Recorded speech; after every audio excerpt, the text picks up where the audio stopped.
tema del estudio llega por, creo que por ADN, porque mis padres, incluso mi abuelo y un tío abuelo, tienen tradición en lo que es la educación pública y en particular en lo que es la historia de la Universidad Nacional del Sur. Mis padres fueron decanos de sus respectivos departamentos, en un momento coincidieron incluso los dos. Así que eso ya estaba en el ADN de la pequeña Inés. Y el deporte llega básicamente por mi viejo. Mi papá en su momento fue nadador y cuando yo nací jugaba mucho al tenis. Yo tengo fotos, hay fotos mías de chiquita que no llegaban ni a la altura de la red con una raqueta y un chupetín, que era la única forma de que yo aceptara sacarme una foto. Pero bueno, me gustó, mi papá me llevaba al club y en algún momento me pusieron una raquetita en la mano con el tenis y ahí arranqué. Después pasé al pádel y ahora te digo, en el último mes incorporé un deporte más nuevo que se llama pickleball.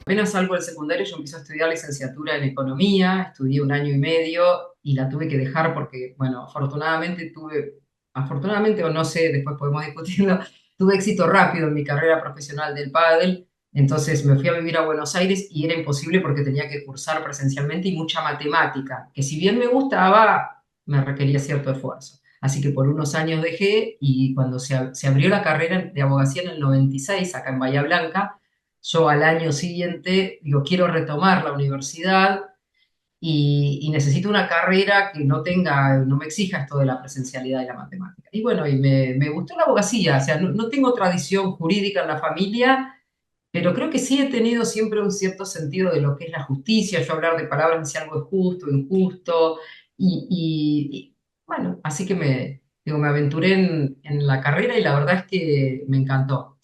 Eh, en ese momento, como te decía, no se hablaba de doble carrera. Yo la hice de hecho, pero con todas las dificultades que implicaba que no esté institucionalizado eso. Yo me perdía, o sea, tardé varios años en recibirme porque cuando no estaba en una determinada fecha, no estaba. Y bueno, y el hecho de haberme ido a jugar un torneo a tal o cual lugar no era un justificativo válido dentro de lo que estaba previsto para que uno pudiera tener otra oportunidad. Hoy por hoy, desde hace unos años, la FEDUA, la Federación del Deporte Universitario Argentino, está bregando por la doble carrera, hace convenios con las universidades y de hecho es importante destacar que la Universidad Nacional del Sur, la UNS de Bahía Blanca, es pionera a nivel nacional con una resolución del Consejo Superior del año 2023 donde establece esas pautas de la doble carrera. Eh, ¿Qué es esto? Bueno, esta iniciativa lo que hace es garantizarles a deportistas de alto rendimiento y mediano rendimiento, porque no hay que pensar solo en el alto rendimiento, sino en alguien que hace deporte, pero bueno, con seriedad y con regularidad, el acceso y la permanencia a ambas actividades. O sea, no tener que optar por una carrera, no es o carrera deportiva o carrera académica. Por supuesto que eso es a cambio de cierto grado de rendimiento académico, ¿no? Cierto promedio, y etcétera. Pero si vos cumplís con eso, si vos cumplís con el rendimiento, las diferentes cátedras están, digamos, obligadas a facilitarte o darte fechas alternativas a las que son las fechas habituales de parciales o de finales que puede tener el resto de la cursada.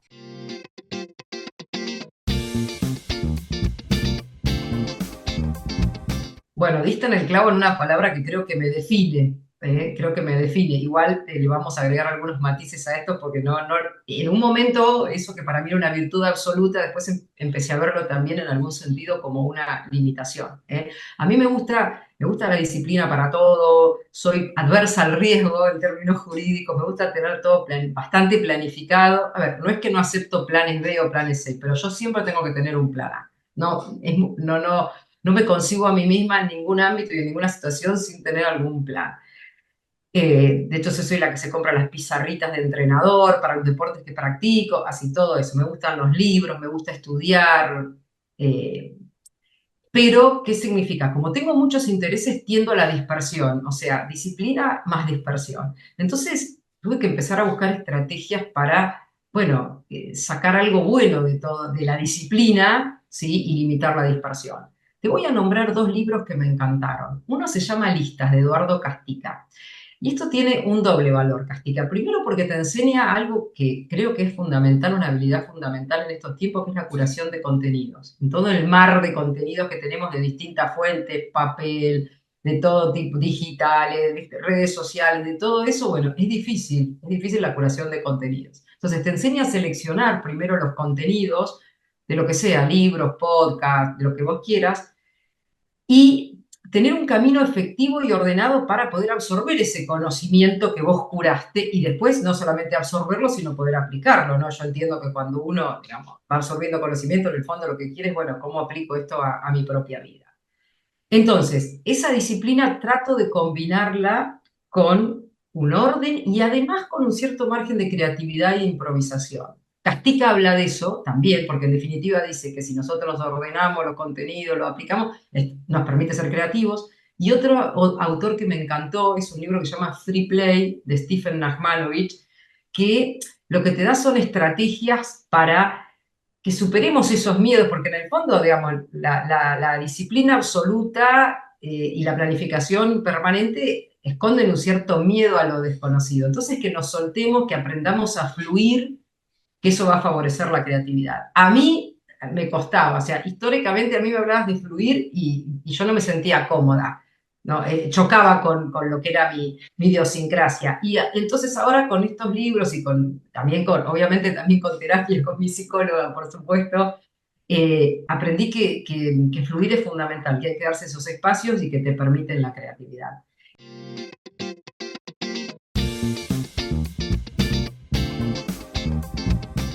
Un montón. Voy a tratar de contar un poco, pero bueno, voy a empezar. En materia de género en el ámbito del deporte, yo lo primero que destacaría es que no hay políticas públicas integrales que se ocupen del tema. A ver, hay cuestiones de deporte y género que podemos decir que están en la agenda pública, en parte creo que de una manera genuina y en algunos casos tiendo a pensar más que es un poco de lo que se conoce como purple washing, ¿no? Porque es políticamente correcto hacerlo, pero bueno, que en cualquier caso no se traducen en políticas públicas. Están en la agenda pública, escuchamos que se discuten estos temas, pero no se traducen en políticas públicas. Y ni hablar si a esto, por ejemplo, le sumamos un condimento más como puede ser la discapacidad.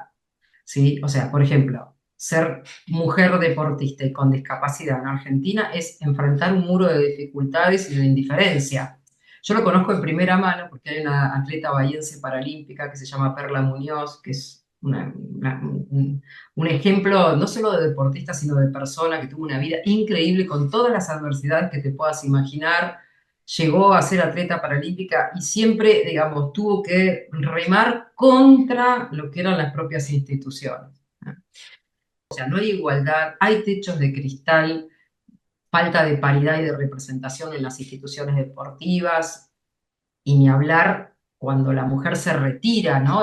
La atleta retirada es como que pasa una suerte de olvido, ¿sí? Pero uno de los grandes temas del último tiempo es la posibilidad de inclusión o no de atletas transgénero en categorías femeninas. A ver, tal vez no nos toca en el día a día, yo no he tenido que enfrentar ese dilema, digamos, en mis deportes, ¿no? Pero bueno, pero es un tema importante. ¿Por qué? Porque acá colisionan dos cosas.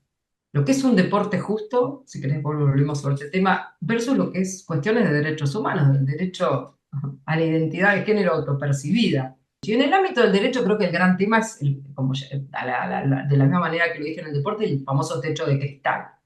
Hay una jueza y jurista estadounidense muy conocida, ahora fallecida, que es Ruth Bader Ginsburg, ¿sí? Que siempre se destacó por la lucha por la igualdad de género en general y en el ámbito legal en particular. Y ella planteó una vez una Corte Suprema de Estados Unidos exclusivamente femenina, ¿no? Una vez le preguntaron, bueno, para vos, cuándo van a haber suficientes mujeres en la Corte Suprema de Estados Unidos como para decirle que se deje de molestar con el tema? Y ella dijo, mira, cuando sean 9, porque históricamente hubo 9 hombres y nadie cuestionaba eso. ¿Mm? Entonces, creo que también es uno de los grandes temas, el techo de cristal.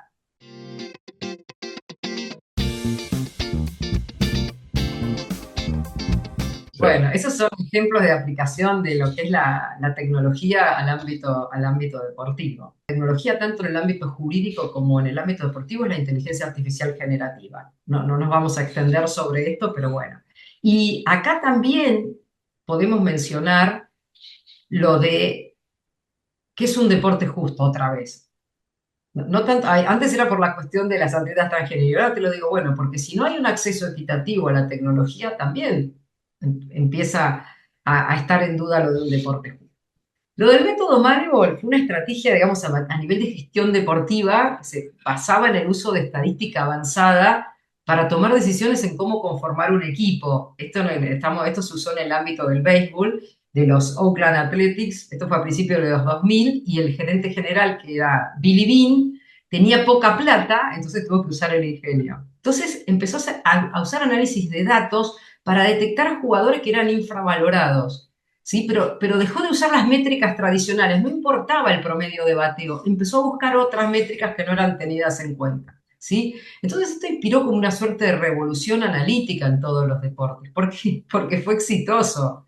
¿Sí? Entonces, hoy a este nivel, todos los equipos tienen departamentos de análisis de datos y científicos deportivos. Pero fue lo que hizo fue, a ver, en general se le prestan, había estadísticas, pero más manuales, de, bueno, cuánto batía o tal, cuántas yardas recorre. Estos buscaron otras cosas, sobre todo también por ahí deportistas que eran considerados tal vez un poco revoltosos para el sistema o un poco conflictivos, entonces se ponía mucho el foco en eso y se perdía de vista que eran excelentísimos en ciertas cuestiones técnicas que estaban siendo pasadas por alto.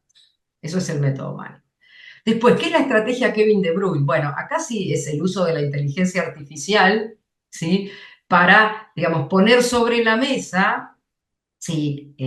Información que antes hubiera pasado desapercibida. ¿Qué es lo que hizo Kevin De Bruyne? Tenía que renovar su contrato con el Manchester City en el 2021, fue a la negociación con su padre sin un manager y les puso arriba de la mesa una carpeta donde se analizaba, ¿sí? Todo su rendimiento, pero lo habían analizado científicos de datos. Entonces, cuánta distancia recorría, cuántos pases acertados tenía, y todo eso comparado con los supuestamente mejores de otros equipos en su puesto, la información, los datos mostraban que él era el mejor en todo. Entonces, lejos de aceptar un recorte en su salario, como le iba a proponer el Manchester City, él dijo, no, no, yo quiero más. Y encima se están ahorrando lo de mi agente porque el que está conmigo es mi papá. Entonces, esto lo que nos hace pensar es que, bueno, las herramientas tecnológicas nos permiten ahora a los deportistas tener el control de nuestras carreras deportivas y modifica la relación jugador-club.